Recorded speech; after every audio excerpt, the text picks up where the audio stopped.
Rubber பந்துன்னு ஒரு திரைப்படம் வந்திருக்கும், நீங்க எல்லாரும் பார்த்திருப்பீங்க. அந்த திரைப்படத்தினுடைய இயக்குனர் தமிழரசன், அவங்க அப்பா ஒரு கொத்தனார் பணியில இருக்கக்கூடிய ஒருத்தர். அப்பாவுக்கு ஒரு பெரிய ஆசை இருந்துச்சு, மகன்களை இன்ஜினியர் ஆக்கி பார்க்கணுங்கிறது அப்பாவோட ஆசை. இந்த இடத்துல கொத்தனாரா வேலை பார்த்தாரோ அந்த இடத்துல இன்ஜினியரா மகன் இருக்கிறாருங்கிற பெருமையை அப்பாவுக்கு கொடுக்கணுங்கிற அந்த முயற்சியையும் அதையும் தமிழரசன் செய்து விட்டார். அப்பா விரும்பிய இன்ஜினியரிங்கை விட்டுட்டு சினிமாவுக்கு போகணும்னு ஒரு விஷயத்த சொல்லணும்னா நேரா போய் சொல்ல முடியாது.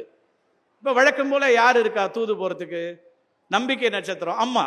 இத்தனை ஆண்டுகள்ல நானும் என்னுடைய அப்பாவும் உரையாடியதை எழுதினால் மொத்தத்துல 4 பக்கம் தான் வரும். அவ்வளவுதான் எங்க உரையாடல். தலையை சுரிஞ்சுக்கிட்டு அப்பா அப்பான்னு சொன்னதெல்லாம் கட் பண்ணிட்டோம்னா 2 பக்கம் தான் வரும். அவ்வளவுதான் என் உரையாடல் எங்க அப்பாவோட. அம்மா ஏதோ அரிஞ்சிட்டு இருக்கிறாங்க, காய்கறி ஏதோ அரிஞ்சிட்டு இருக்கிறாங்க.